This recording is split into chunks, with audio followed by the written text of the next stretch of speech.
सभी को जय यीशु। उपवास काल की त्वारी वचन साधना में आप सबों का स्वागत है। ईश्वर ने मनुष्य को स्त्री और पुरुष के रूप में बनाया और यह निश्चित किया कि वे दोनों एक बन जाएंगे। स्त्री और पुरुष में शारीरिक एवं मानसिक समानताएं हैं और असमानताएं भी। सांस्कारिक, भौगोलिक, बौद्धिक एवं वैचारिक स्तरों पर भी इनमें समानताएं तथा असमानताएं हो सकती हैं। फिर भी पारस्परिक आकर्षण के कारण वे एक दूसरे के पूरक बनने के लिए बनाए गए हैं। वैवाहिक जीवन में इस पारस्परिक संबंध की पूर्णता प्राप्त होने का मार्ग खुला रहता है। पारस्परिक आकर्षण एवं प्रेम का विकास एवं परिणाम विवाह में हो जाता है। इस प्रक्रिया में स्त्री पुरुषों की लैंगिकता की बहुत बड़ी भूमिका है। लैंगिकता में वैवाहिक एवं पारिवारिक जीवन को आनंदमय तथा स्फूर्तिला बनाने की शक्ति है, लेकिन इसका दुरुपयोग जीवन को बर्बादी की ओर ले जाएगा। इसलिए प्रभु व्यभिचार एवं अशुद्धता संबंधी सख्त शिक्षा देते हैं। पाप का जन्म हृदय में होता है और शरीर में वह विकास पाता है। प्रभु का कहना है कि हृदय में ही उसको खत्म करो और प्रलोभन का शिकार बनने से पहले ही पाप के कारणों को अलग करो। हाथ काट फेंकने और आंख निकाल फेंकने का मतलब इन प्रयोगों को अक्षरशः लेने के लिए नहीं, बल्कि पाप का कारण अपने हाथ या आंख जैसे प्रिय तथा अत्यंत उपयोगी व्यक्ति या वस्तु क्यों ना हो, उससे नाता छोड़ना ही पड़ेगा।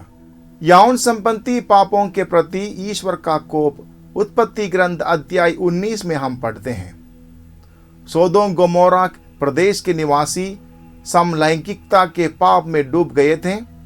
ईश्वर ने स्वर्ग से गंधक और आग बरसाकर उस प्रदेश को नष्ट ही कर दिया। आज अनेक लोग समलैंगिकता को पाप समझते ही नहीं और उनको कुछ राष्ट्रों का प्रोत्साहन भी प्राप्त है। इस प्रकरण में राजा दाऊद के पाप एवं पश्चाताप का वर्णन सामुएल के दूसरे ग्रंथ अध्याय 11 और 12 पढ़कर मनन करना अच्छा होगा। राजा ने अपने सैनिक ऊरिया की पत्नी के साथ व्यभिचार किया और अपना पाप छिपाने के उद्देश्य से ऊरिया को युद्ध में मरवाकर उसकी स्त्री को संरक्षण देने के बहाने अपनी पत्नी बनाया। समाज के सामने दाऊद धार्मिक एवं प्रजा प्रेमी होने की अपनी छवि बरकरार रखने में सफल हुआ, लेकिन ईश्वर सब कुछ देख रहा था। ईश्वर के आदेशानुसार नबी नातान ने राजा का मुखौटा फाड़ फेंका और कठोर सजा सुनाई। दाऊद ने अपना पाप स्वीकार किया, पश्चाताप किया और उसके दीन हृदय का उद्गार भजन संहिता भजन 51 में हम सुन सकते हैं। ईश्वर ने क्षमा तो किया, लेकिन उस घोर पाप के परिणाम स्वरूप राजकुल मिट गए, देश का विघटन हुआ और इस्राएली जनता का विप्रवास हुआ।